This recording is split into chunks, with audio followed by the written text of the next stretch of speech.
Friends, welcome back to my channel. Pregnancy ಇರೋರು ನಾನು ಹೇಳುವ ಈ 5 ಮಿಸ್ಟೇಕ್ನ ನೀವು ಮನೆಯಲ್ಲಿ ಮಾಡಬಾರ್ದು. ಮಾಡಿದರೆ ನಿಮ್ಮ ಹೊಟ್ಟೆಯಲ್ಲಿರುವಂಥ ಮಗುವಿಗೆ ತೊಂದರೆ ಆಗುವಂಥ ಚಾನ್ಸಸ್ ಇರುತ್ತೆ. ಸೊ ಅವು ಯಾವ್ಯಾವು, ನಾನು ಹೇಳುವಂಥ ಮಿಸ್ಟೇಕ್ ಯಾವ್ಯಾವುದು ನೀವು ಮಾಡಬಾರ್ದು ಅಂತ ಹೇಳ್ತೀನಿ.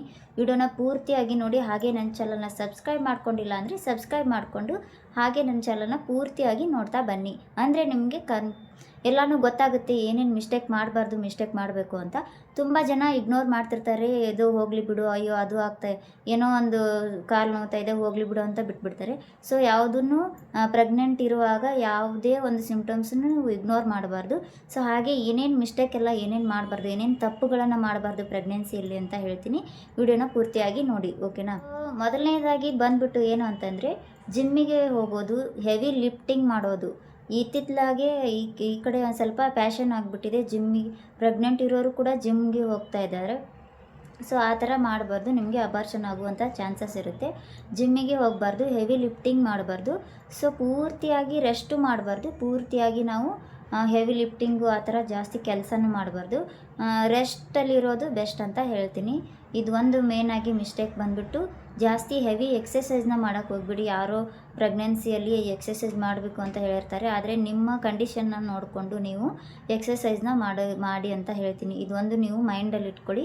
ಜಾಸ್ತಿ ಹೆವಿ ಇರ್ತಕ್ಕಂಥ ಎಕ್ಸಸೈಸ್ನ ಮಾಡೋಕ್ಕೆ ಹೋಗಬೇಡಿ. ನಿಮಗಷ್ಟು ಎಕ್ಸಸೈಸ್ ಮಾಡಬೇಕು, ನನಗೆ ನಾರ್ಮಲ್ ಡೆಲಿವರಿ ಆಗಬೇಕು ಅಂತಂದರೆ ನೀವು ಹತ್ತತ್ರ 8 ತಿಂಗಳು 7 ತಿಂಗಳ ಮೇಲ್ಗಡೆ ನೀವು ಎಕ್ಸಸೈಸ್ ಮಾಡಿದರೆ ನಿಮಗೆ ನಾರ್ಮಲ್ ಡೆಲಿವರಿ ಆಗುವಂಥ ಚಾನ್ಸಸ್ ಇರುತ್ತೆ. ಅದರ ಒಳಗಡೆ ನೀವು ಯಾವುದೇ ಥರ ಈ 1 ತಿಂಗಳು ಇರುತ್ತೆ, 2 ತಿಂಗಳು ಇರುತ್ತೆ, 3 ತಿಂಗಳು ಇರುತ್ತೆ, ಎಕ್ಸಸೈಸ್ ಮಾಡೋಕ್ಕೆ ಸ್ಟಾರ್ಟ್ ಮಾಡಿಬಿಡ್ತೀರಾ. ಸೊ ಆ ಥರ ದಯವಿಟ್ಟು ಮಾಡೋಕ್ಕೆ ಹೋಗ್ಬಿಡಿ, ಯಾಕಂದರೆ ಅಬಾರ್ಷನ್ ಆಗುವಂಥ ಚಾನ್ಸಸ್ ಇರುತ್ತೆ. ಈ ಒಂದು ಮಿಸ್ಟೇಕ್ನ ನೀವು ಮನೆಯಲ್ಲಿ ಯಾವುದೇ ಥರ ಮಾಡೋಕ್ಕೆ ಹೋಗಬೇಡಿ. ಗೂಗಲಲ್ಲಿ ಅಲ್ಲಿ ಇಲ್ಲಿ ಸರ್ಚ್ ಮಾಡಿ ಯಾವ ಥರನೂ ಟ್ಯಾಬ್ಲೆಟ್ಸ್ನ ತೊಗೊಳಕ್ಕೆ ಹೋಗಬೇಡಿ. ಎರಡನೇ ಮಿಸ್ಟೇಕ್ ಮಾಡೋದು ಇದನ್ನೇ, ನೀವು ನಿಮ್ಮ ಸ್ವತಃ ಟ್ಯಾಬ್ಲೆಟ್ಸ್ನ ನೀವು ತೊಗೊಳಕ್ಕೆ ಹೋಗಬೇಡಿ. ಯಾಕಂದರೆ ನಿಮ್ಮ ಮಗುವಿನ ಬೆಳವಣಿಗೆ ಮೇಲೆ ತುಂಬ ಎಫೆಕ್ಟ್ ಕೊಡುತ್ತೆ. ಹಾಗೆ ನೀವು ಡಾಕ್ಟ್ರನ್ನ ಕನ್ಸಲ್ಟ್ ಮಾಡಿನೇ ಟ್ಯಾಬ್ಲೆಟ್ಸ್ ತೊಗೋಬೇಕು. ಪ್ರೆಗ್ನೆನ್ಸಿ ಟೈಮಲ್ಲಿ ಯಾವ ಥರ ಟ್ಯಾಬ್ಲೆಟ್ಸ್ನ ನೀವು ತೊಗೊಳಕ್ಕೆ ಹೋಗಬೇಡಿ. ಕ್ಯಾಲ್ಸಿಯಂ ಐರನ್ ಟ್ಯಾಬ್ಲೆಟ್ಸ್ ಬಿಟ್ಟು ಯಾವುದೇ ಟ್ಯಾಬ್ಲೆಟ್ಸ್ನ ನೀವು ಡಾಕ್ಟ್ರದ್ದು ಅಡ್ವೈಸ್ ಇಲ್ಲದೆ ಯಾವ ಟ್ಯಾಬ್ಲೆಟ್ಸ್ನ ತೊಗೊಳಕ್ಕೆ ಹೋಗಬೇಡಿ. ಯಾಕಂದರೆ ಇದು ಕೂಡ ನಮಗೆ ಅಬಾರ್ಷನ್ ಆಗುವಂಥ ಅಂದ್ಬಿಟ್ಟು, ಜಾಸ್ತಿ ನೀರು ಕುಡಿದೇ ಇರೋದು. ಪ್ರೆಗ್ನೆಂಟ್ ಇರೋರಿಗೆ ಡಿಹೈಡ್ರೇಷನ್ ಆಗ್ತಾ ಇರುತ್ತೆ. ನೀರನ್ನು ಜಾಸ್ತಿ ಕುಡಿಬೇಕು. ಈ ತಪ್ಪನ್ನ ನೀವು ಮಾಡೋಕ್ಕೆ ಹೋಗಬೇಡಿ. ಯಾಕಂತಂದರೆ 2ರಿಂದ 3 ಲೀಟ್ರ್ ನೀರನ್ನ ನೀವು ಕುಡಿಲೇಬೇಕು. ನಿಮ್ಮ ಮಗುವಿಗೆ ನ್ಯೂಟ್ರಿಷನ್ ಹೋಗುತ್ತೆ, ಹಾಗೆ ಆಕ್ಸಿಜನ್ ಸಪ್ಲೈ ಕೂಡ ಜಾಸ್ತಿ ಆಗುತ್ತೆ.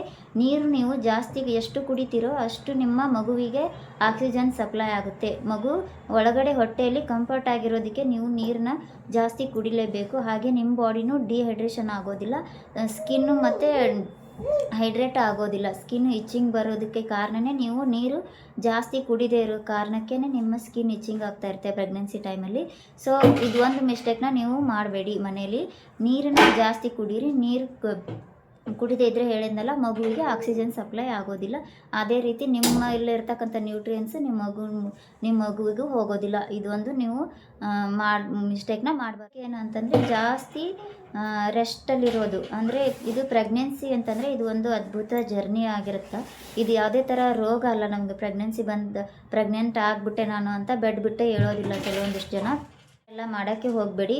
ಯಾಕಂತಂದರೆ ಈ ಪ್ರೆಗ್ನೆನ್ಸಿಯಲ್ಲಿ ನಾವು ಕೆಲಸ ಮಾಡಬೇಕು. ಸ್ವಲ್ಪ ಮನೆ ಕೆಲಸನ ಮಾಡ್ಕೊತಾ ಇದ್ದರೆ ಮಗುನೂ ಹೆಲ್ದಿ ಆಗಿರುತ್ತೆ, ಸ್ವಲ್ಪ ನೀವು ಹೆಲ್ದಿ ಆಗಿರ್ತೀರ. ಡೈಲಿ ಒಂದು 20 ನಿಮಿಷ ವಾಕಿಂಗ್ ಮಾಡಿದರೆ ನಿಮಗೆ ಮಿಸ್ಟೇಕ್ನ ನೀವೇನು ಮಾಡ್ತೀರಾ ಅಂತಂದರೆ, ಪ್ರೆಗ್ನೆನ್ಸಿ ಟೈಮಲ್ಲೂ ನೀವು ಉಪವಾಸ ಇರ್ತೀರ. ಸೊ ಈ ಮಿಸ್ಟೇಕ್ನ ನೀವು ಮನೆಯಲ್ಲಿ ಮಾಡಲಿಕ್ಕೆ ಹೋಗಬೇಡಿ. ಪ್ರೆಗ್ನೆನ್ಸಿ ಟೈಮಲ್ಲಿ ಯಾವುದೇ ಥರ ಊಟನ ಸ್ಕಿಪ್ ಮಾಡೋಕ್ಕೆ ಹೋಗಬೇಡಿ. ಯಾಕಂದರೆ ನೀವು ತಿಂದಿರ್ತಕ್ಕಂಥ ಆಹಾರನೇ ನಿಮ್ಮ ಮಗುವಿಗೆ ಒಂದು ನ್ಯೂಟ್ರಿಷನ್ ಆಗಿ ಹೋಗ್ತಾ ಇರುತ್ತೆ. ಬಂದ್ಬಿಟ್ಟು ಊಟನ ಸ್ಕಿಪ್ ಮಾಡೋಕ್ಕೆ ಹೋಗಬೇಡಿ. ನಿಮ್ಮಲ್ಲಿರ್ತಕ್ಕಂತಹ ನ್ಯೂಟ್ರಿಷನ್ನು ನಿಮ್ಮ ಮಗುವಿಗೆ ಹೋಗ್ತಾ ಇರುತ್ತೆ. ಸೊ ಅದರ ಬೆಳವಣಿಗೆ ಕುಂಠಿತ ಆಗಬಾರ್ದು. ಅದೇ ಕಾರಣಕ್ಕೆ ನೀವು ಯಾವುದೇ ಥರ ದೇವರು ಪೂಜೆ ಐತೆ, ನಮ್ಮ ಮನೆಯಲ್ಲಿ ಲಕ್ಷ್ಮಿ ಕೂರಿಸಿದ್ದಾರೆ, ನಾನು ಉಪವಾಸ ಇರಬೇಕು ಅಂತ ಉಪವಾಸ ಇರೋಕ್ಕೆ ಹೋಗಬೇಡಿ. ಯಾವುದೇ ಥರ ಊಟನ ಸ್ಕಿಪ್ ಮಾಡೋಕ್ಕೆ ಹೋಗಬೇಡಿ. ಇದು ನಿಮ್ಮ ಮಗುವಿನ ಬೆಳವಣಿಗೆ ಮೇಲೆ ಎಫೆಕ್ಟ್ ಕೊಡುತ್ತೆ. ಸೊ ಮೇನಾಗಿ ಗರ್ಭಿಣಿಯರು ಏನು ಮಿಸ್ಟೇಕ್ನ ಮಾಡ್ತಿರ್ತಾರೆ ಅಂದರೆ, ಹಿಂದೆ ಅಜ್ಜಿ ಕಾಲದಲ್ಲೋ ಏನೋ ನಿಮ್ಮ ತಾಯಿನೋ ಯಾರೋ ಹೇಳಿದ್ರು ಅಂತ ನೀವು ಹಾಸ್ಪಿಟ್ಲಿಗೆ ಡೈಲಿ ಚೆಕಪ್ ಮಾಡಿಸ್ಕೊಳ್ಳೋದಕ್ಕೆ ಹೋಗೋದಿಲ್ಲ. ಇದನ್ನು ಮೇಯ್ನಾಗಿ ನೀವು ತಪ್ಪು ಮಾಡ್ತಾಯಿದ್ದೀರಾ. ಡಾಕ್ಟ್ರು ಯಾವಾಗ ನಿಮಗೆ ಚೆಕಪ್ಪಿಗೆ ಬಾ ಅಂತ ಹೇಳಿರ್ತಾರೋ ಆವಾಗಲೇ ನೀವು ಹೋಗಿ ಚೆಕಪ್ನ ಮಾಡಿಸ್ಕೊಳ್ಳಿ. ಸುಮ್ಮನೆ ಯಾವ ಡಾಕ್ಟ್ರು ನಿಮಗೆ ಚೆಕಪ್ಪಿಗೆ ಬಾ ಅಂತ ಹೇಳೋದಿಲ್ಲ. ಸೊ ಹಾಗಾಗಿ ನೀವು ನೆನಪಲ್ಲಿಟ್ಕೊಳ್ಳಿ, ಯಾವುದೇ ಥರ ಚೆಕಪ್ಸ್ನ ಸ್ಕಿಪ್ ಮಾಡೋಕ್ಕೆ ಹೋಗ್ಬಿಡಿ. ಏನು ಸ್ಕ್ಯಾನಿಂಗ್ ಇದೆ, 2 ಮಂತ್ಸ್ ಸ್ಕ್ಯಾನಿಂಗು, 4 ಮಂತ್ಸ್ ಸ್ಕ್ಯಾನಿಂಗು, ಎಂಟಿ ಸ್ಕ್ಯಾನಿಂಗ್, ಏನೇನು ಸ್ಕ್ಯಾನಿಂಗ್ ಇಲ್ಲ ಎಲ್ಲ ಇದೆಯಲ್ಲ, ಎಲ್ಲ ಸ್ಕ್ಯಾನಿಂಗ್ನು ನೀವು ಮಾಡಿಸ್ಬೇಕು. ಯಾಕಂದರೆ ಏನಾದರೂ ಅನಾಮಲಿ ಡಿಸಾರ್ಡರ್ಸ್ ಏನಾದರೂ ಇತ್ತಂದರೆ ನಿಮಗೆ ಗೊತ್ತಾಗ್ತಾ ಇರುತ್ತೆ. ಏನು ನೀವು ಸ್ಕ್ಯಾನಿಂಗಿಗೆ ಹೋಗಲಿಲ್ಲ, ನಾನು ಮನೇಲಿ ನಮ್ಮ ಅಜ್ಜಿಯವರೆಲ್ಲ ಯಾವ ಸ್ಕ್ಯಾನಿಂಗು ಮಾಡಿಸಿಲ್ಲ, ನಾನು ಯಾಕೆ ಹೋಗಬೇಕು ಅಂತ ನೀವು ಬಿಟ್ಟರೆ ಮುಂದೆ ಪರಿಣಾಮ ನಿಮಗೆ ಬೀಳ್ತಾ ಇರುತ್ತೆ. ಸೊ ಹಿಂದಿನ ಕಾಲನೇ ಬೇರೆ ಇತ್ತು, ಇವಾಗಿನ ಕಾಲನೇ ಬೇರೆ ಇದೆ. ಸೊ ಹಾಗಾಗಿ ಇದೊಂದು ರಿಕ್ವೆಸ್ಟು, ಯಾವುದೇ ಥರದ ಸ್ಕ್ಯಾನಿಂಗ್ನ ಸ್ಕಿಪ್ ಮಾಡಬೇಡಿ. ಹಾಗೆ ಟ್ಯಾಬ್ಲೆಟ್ಸ್ ತೊಗೊಳ್ಳೋದನ್ನು ಮರಿಬೇಡಿ. ಚೆನ್ನಾಗಿ ನೀವು ಕ್ಯಾಲ್ಸಿಯಮ್ಮು ಮತ್ತು ಐರನ್ ಟ್ಯಾಬ್ಲೆಟ್ಸ್ನ ತೊಗೊಂಡ್ರೆ ಯಾವುದೇ ಥರ ಸ್ಪೈನಲ್ ಕಾರ್ಡ್ ಡಿಸಾರ್ಡರ್ಸು ಬರೋದಿಲ್ಲ. ನಿಮ್ಮ ಮಗುವಿಗೆ ಚೆನ್ನಾಗಿ ನ್ಯೂಟ್ರಿಷನ್ಸು ಸಿಗುತ್ತೆ. ಮುಂದೆ ನಿಮ್ಮ ಮಗು ಕ್ಯಾಲ್ಸಿಯಮ್ ಡೆಫಿಷಿಯನ್ಸಿಯಿಂದ ಬಳಲಕ್ಕೂ ಆಗೋದಿಲ್ಲ. ಚೆನ್ನಾಗಿ ಟ್ಯಾಬ್ಲೆಟ್ಸ್ನ ತೊಗೋಬೇಕು. ಅದೇ ರೀತಿ ಇನ್ನೊಂದು ಏನು ಅಂತಂದರೆ, ನೀವು ಜಾಸ್ತಿ ಸ್ಟ್ರೆಸ್ಸಲ್ಲಿರಬಾರ್ದು. ಜಾಸ್ತಿ ಸ್ಟ್ರೆಸ್ಸಲ್ಲಿದ್ದರೆ ನಿಮ್ಮ ಮಗುನೂ ಕೂಡ ನೀವು ಏನು ಮಾಡ್ತಾ ಇರ್ತೀರೋ, ನೀವೇನು ಸ್ಟ್ರೆಸ್ಸಲ್ಲಿ ಇರ್ತೀರೋ ಇಲ್ವಾ ದುಃಖದಲ್ಲಿ ಅಳ್ತಿರ್ತೀರೋ, ನಿಮ್ಮ ಮಗುನೂ ಕೂಡ ಅದೇ ಥರ ಒಳಗಡೆ ಅಳ್ತಾ ಇರುತ್ತೆ. ಸೊ ಹಾಗಾಗಿ ನೀವು ಖುಷಿಯಿಂದ ಇರಬೇಕು. ಈ ಟೈಮಲ್ಲಿ, ಪ್ರೆಗ್ನೆನ್ಸಿ ಟೈಮಲ್ಲಿ ತುಂಬ ಖುಷಿಯಾಗಿತ್ತು ಅಂದರೆ ನಿಮ್ಮ ಮಗುನೂ ಆ್ಯಕ್ಟಿವ್ ಆಗಿರುತ್ತೆ. ಹಾಗೆ ಅದು ಕೂಡ ಖುಷಿಯಾಗಿರುತ್ತೆ. ನೀವು ಏನು ಮಾಡ್ತಾ ಇರ್ತೀರ ನೋಡಿ, ಅದೇ ಥರ ನಿಮ್ಮ ಮಗುನೂ ಹೊಟ್ಟೆಯಲ್ಲಿ ಮಾಡ್ತಾ ಇರುತ್ತೆ. ಏನು ಯಾವ ಥರ ಅಂತಂದರೆ, ಈಗ ಭಗವದ್ಗೀತೆ ಓದಿದರೆ ನಮ್ಮ ಮಗು ಮುಂದೆ ರಿಕಗ್ನೈಸ್ ಮಾಡುತ್ತೆ ಅಂತ ಹೇಳ್ತಾರೆ. ಭಗವದ್ಗೀತೆದು ಪ್ರೆಗ್ನೆಂಟ್ ಇದ್ದಾಗ ಅದಕ್ಕೆ ಭಗವದ್ಗೀತೆನ ಓದ್ತಾ ಇರ್ತಾರೆ. ಮೈಂಡು ಕಾಮ್ ಆಗಿರಲಿ ಅಂತ ಭಗವದ್ಗೀತೆನ ಓದ್ತಾರೆ. ಸೊ ನೀವು ಭಗವದ್ಗೀತೆನ ಓದಿ ಯಾವುದೇ ಥರ ಸ್ಟ್ರೆಸ್ನ ತೊಗೋಬೇಡಿ. ಈ ತಪ್ಪನ್ನ ನೀವು ಮಾಡೋಕ್ಕೆ ಹೋಗಬೇಡಿ. ಸ್ಟ್ರೆಸ್ ತೊಗೊಳ್ಳೋದ್ರಿಂದ ನಿಮ್ಮ ಮಗು ಕೂಡ ಸ್ಟ್ರೆಸ್ ಆಗುತ್ತೆ. ಇದನ್ನು ನೀವು ಇದನ್ನು ಸ್ಕಿಪ್ ಮಾಡಿ. ಹಾಗಾಗಿ ಏನು ಹೇಳ್ತೀನಿ ಅಂತಂದರೆ, ಮನೆ ಊಟನೇ ಜಾಸ್ತಿ ಮಾಡಬೇಕು. ಪ್ರೆಗ್ನೆಂಟ್ ಇರೋರು ಹೊರಗಡೆ ಪಾನಿಪುರಿ ತಿನ್ಬೇಕು ಅನ್ನಿಸ್ತು, ಗೋಬಿ ತಿನ್ನಬೇಕು ಅನ್ನಿಸ್ತು, ಏನೋ ಎಗ್ ರೈಸ್ ತಿನ್ಬೇಕು ಅನ್ನಿಸ್ತು, ಬ್ರೆಡ್ಡು ಬಿಸ್ಕಿಟು ತಿನ್ಬೇಕು ಅನ್ನಿಸ್ತು ಅಂತ ನೀವು ಡೈಲಿ ಹೊರಗಡೆದೇ ನೀವು ತಿಂತಾ ಇದ್ದರೆ ಪ್ರೆಗ್ನೆಂಟ್ ಇದ್ದವರು ಫುಡ್ ಪಾಯ್ಸನ್ ಆಗುವಂಥ ಚಾನ್ಸಸ್ ಇರುತ್ತೆ. ಹಾಗೆ ಅದರಲ್ಲಿ ಯಾವ ಥರದ ನ್ಯೂಟ್ರಿಷನ್ನು ನಿಮ್ಮ ಮಗುವಿಗೆ ಹೋಗೋದಿಲ್ಲ. ಹಾಗೆ ಬೇರೆ ಬೇರೆ ಎಣ್ಣೆಯಿಂದ ಕರೆದಿರ್ತಕ್ಕಂಥ ಆಹಾರ ಪದಾರ್ಥಗಳನ್ನು ನೀವು ತಿನ್ನೋದ್ರಿಂದ ನಿಮ್ಮ ಮಗುವಿಗೂ ಎಫೆಕ್ಟ್ ಆಗುತ್ತೆ ಹೊಟ್ಟೆಯಲ್ಲಿ.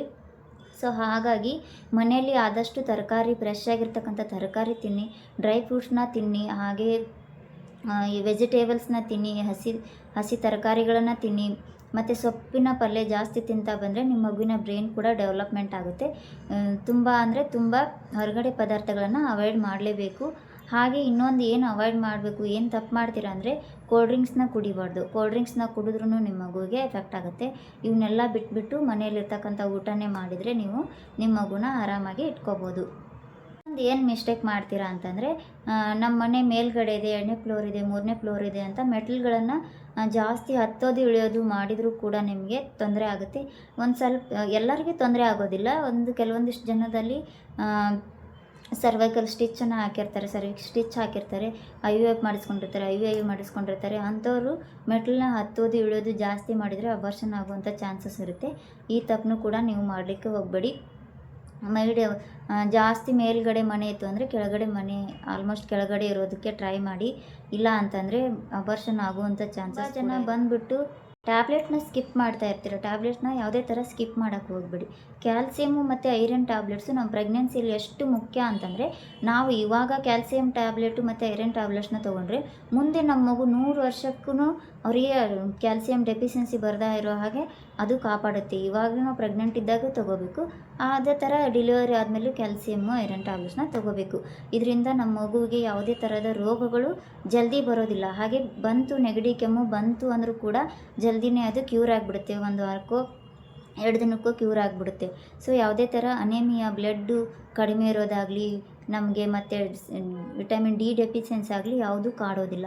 ಇವೆರಡು ಟ್ಯಾಬ್ಲೆಟ್ನ ಮಿಸ್ ಮಾಡೋಕ್ಕೆ ಹೋಗ್ಬೇಡಿ. ಹಾಗೆ ನೀವು ಐರನ್ ಟ್ಯಾಬ್ಲೆಟ್ಸು, ವಿಟಮಿನ್ ಡಿ ಟ್ಯಾಬ್ಲೆಟ್ನ ಸ್ಕಿಪ್ ಮಾಡಿದರೆ ಕೂಡ ನಿಮ್ಮ ಮಗುವಿಗೆ ಈ ಬೆನ್ನು ಹುರಿ ಅಂತ ಹೇಳ್ತೀವಲ್ಲ, ಬೆನ್ನು ಹುರಿ ಡೆವಲಪ್ ಆಗೋದಿಲ್ಲ. ಸೊ ಅದಕ್ಕೆ ನಾವು ಸ್ಪೈನಲ್ ಕಾರ್ಡ್ ಡಿಸೆಪ್ಟ್ ಅಂತ ಹೇಳ್ತೀವಿ. ಇದನ್ನು ನೀವು ಯಾವುದೇ ಥರ ಸ್ಕಿಪ್ ಮಾಡೋಕ್ಕೆ ಹೋಗಬೇಡಿ. ಇದೊಂದು ರಿಕ್ವೆಸ್ಟ್ ನಿಮ್ಮ ಹತ್ರ, ಪ್ರೆಗ್ನೆಂಟ್ ಇರೋರಿಗೆ ಇಷ್ಟೆಲ್ಲ ಹೇಳ್ತಾ ಇದ್ದೀನಿ. ನೀವು ಮನೆಯಲ್ಲಿ ಈ ತಪ್ಪನ್ನ ಯಾವತ್ತೂ ಮಾಡೋಕ್ಕೆ ಹೋಗಬೇಡಿ. ನಾನು ಹೇಳಿರೋ ಇವೆಲ್ಲ ನಿಮಗೆ ಇಷ್ಟ ಆಗಿತ್ತು ಅಂತಂದರೆ ನನ್ನ ಚಾನಲ್ನ ಸಬ್ಸ್ಕ್ರೈಬ್ ಮಾಡ್ಕೊಳ್ಳಿ. ಇದೇ ಥರ ನಿಮಗೆ ಹೆಲ್ತ್ ವೀಡಿಯೋಸ್ನ ಹಾಕ್ತಾಯಿರ್ತೀನಿ. ನನ್ನ ಚಾನಲ್ಗೆ ನೀವು ಸಪೋರ್ಟ್ನ ಮಾಡ್ತಾಯಿರಿ. Thank you.